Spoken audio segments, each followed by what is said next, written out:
Do you want to guess who is this person? Ano po to? Italian Prime Minister. Matteo Renzi. Handsome. Hindi po, kasi kung sa English sana, Matthew, ay Italian po kaya Matteo. Matteo Renzi. Siya po ay, nag-stand po siya with Israel.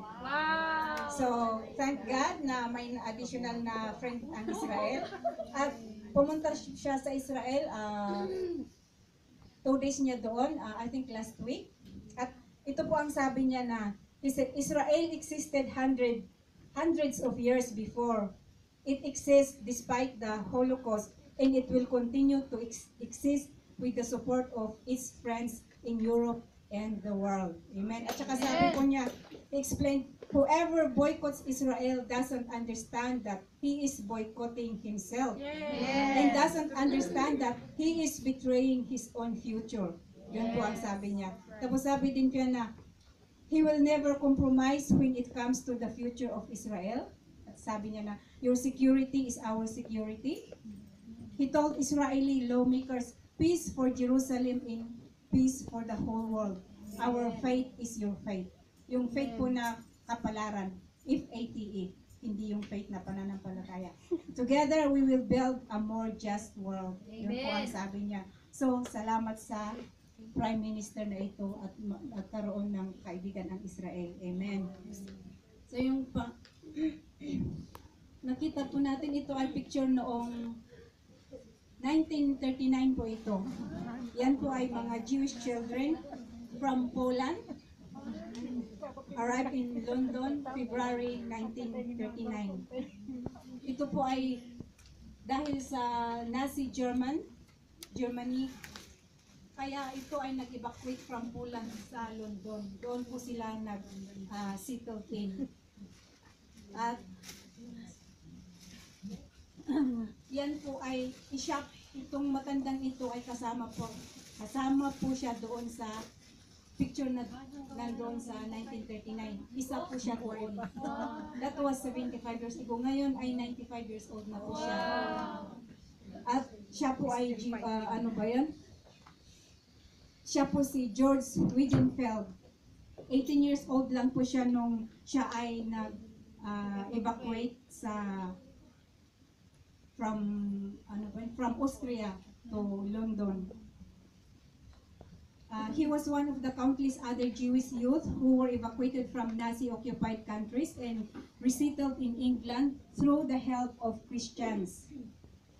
When he arrived in England, he said Christians fed him, clothed him, and supported his resettlement. So, Kristiyano po ang tumulong sa kanya.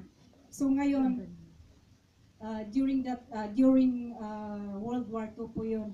So ngayon, dahil po sa maraming nangyayari sa Christians na being persecuted in Middle East, in Syria and Iraq, lalo po doon, at ISIS are forcing Christians to convert to Islam.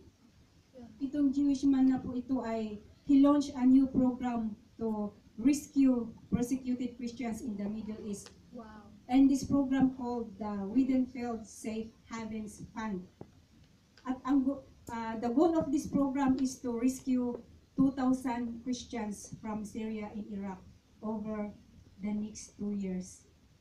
Kasi ang sabi po niya na, I have a debt to repay.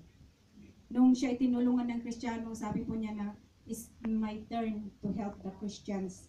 And he said that Jewish should also be thankful and they should also help the Christians who are in danger. Yun po ang sabi ni George Weidenfeld. So, thank God for giving this Jewish man the desire to save the lives of Christians who are being persecuted. Sabi po sa Psalm 71:3, be my strong refuge, to which I may resort continually. You have given the commandment to save me, for you are my rock and my fortress. Deliver me, O my God, out of the hand of the wicked, out of the hand of the unrighteous and cruel man. Sabi po yun sa Psalm 71:3-4. So, thank God for this Jewish man. So, bago tayo mag-pray,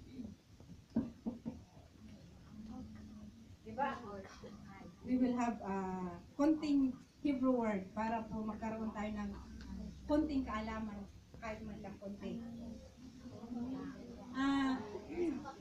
Ang usually pag nag-aral tayo ng salita, other language, they always teach us yung love, di ba? So ngayon pag-aaralan din natin how to say love in Hebrew. Pero bago yon, pag-aralan muna natin kung ano yung I, you, we, and love. So I is ani. You, bakit may Indian? Yung pang lalaki is otka. Pag yung pag babae, otak. Baliktad. Tapos we is ano or anakno. Tapos love is ahava. Pero hindi mo po sasabihin na ahava yun. Pag ginamit mo po yun, pag sinabi mo I love you, nag-change po yung ahava with oheb.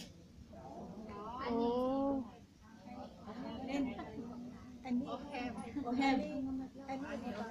I love you, so yun. Ani, oheb, otak. Yun po ay paglalaki yung sasabihin niya sa babae. Ani, oheb, otak. Pero pag babae po ang nagsabi sa lalaki, ani, oheb, otak. Pero ngayon kasi babae tayo lahat, we are all females here, so we will say ani, oheb, otak. Ani, oheb, otak. I love you. Female to female. Oh. Pero kung male to male naman, ani, oheb, otak. Kasi Ani, always oheb. remember that otka is male. Female is otak. So, pag in general, kasi pag ang oheb, ahava, oheb, ohebet, ohabot, ohabim. Yung ohabot, that is for general females. Ohabim, that is for general males. Pero ang Jewish, ang Hebrew, pag in general, that means male and females together, ang ginagamit nila yung masculine. So, ito, ohabim is masculine, di ba? Plural masculine. Ohabim. So, we. Ano ohabim otka. We love you. Ano ohabim otka. We love you. Ani ohabim otka. We love you. Pag sinabi natin we love you, Jesus, ani ohabim otka, Yeshua. Amen. So, nakuha pa tayo natin. Yes! It's very interesting po. Pero para kasing French na may masculine and feminine. Pero kung alam po natin yung masculine and feminine is really very interesting and it's really good to know. Kaya kahit man lang sa love, we learn a little bit.